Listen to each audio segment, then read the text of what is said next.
Pagpasok ng buwan ng Marso, hudyat na ng panahon ng tag-init, kaya't inaasahan ang pagtaas ng bilang ng sunog sa mga establishmento, residential, grass at forest fire. Ito din ang panahon kung saan mas pinaiigting ang kampanya ng Bureau of Fire Protection upang maiwasan ang sunog. Ngayong araw na to, Lunes, March 2, wherein po yung Fire Prevention Month, though kahapon siya nagsimula, March 1, ngayon po umpisa sa amin sa March 2 as kick-off ceremony ng Bureau of Fire Binalabak, wherein po yung aming truck kanina ay umikot sa mga around population area para po i-remind ulit yung mga tao na ayun naman po yung inaataw ng Fire Prevention Month. Wherein po nung araw, buwan ng Marso, yung pinakamaraming sunog na itala sa Pilipinas. This month of March, we're starting another kick-off ceremony for our Fire Prevention Month. Sana po matandaan po kang gabos that prevention is better than cure. Let us all be aware of the preventive measures that we can do manungod sa upundo kang mga sulo o pagpre-prevent kang mga iniyo. On behalf of the local government unit of Binalabak, yaon po katuwang kang Bureau of Fire Protection laging handa.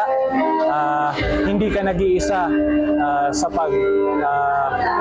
sa pag-iwas sa tuyang mga sulo. Samantala, bago ang kick-off ceremony sa bayan, nataon namang nirespondihan at naagapan ng sunog sa isang bahay dahil sa naiwang katol. Pag March, summer period, maraming sunog like yung mga gas fire, mga residential fire. Kagaya po kanina, habang kami magpapamotorcade pa lang, nagkasunog sa area ko.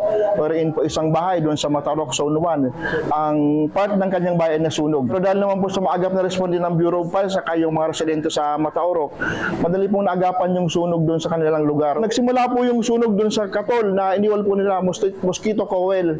Wherein po yung mosquito coil, parang nakalimutan nila na nung kinagabihan, ginamit nila, pinatong dun sa foam.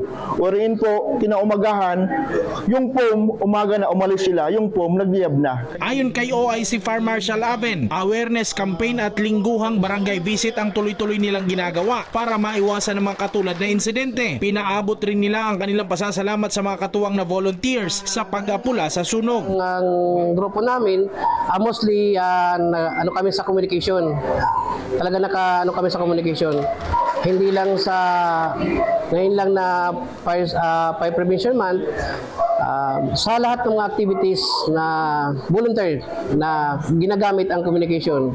Mostly pag may sunog, madali kami nakakontak. Naging fire volunteer po ako dahil sa mga nangyaring sunog nung nakaraan sa aming barangay. Nakakatulong po kami sa community, pagpapadali ng pag-apula ng sunog, sir. Patuloy pa rin ang programa sa pagpapaalala sa publikong nararapat na araw-araw ang pagsasabuhay upang maiwasan ang sunog at hindi lamang tuwing Fire Prevention Month.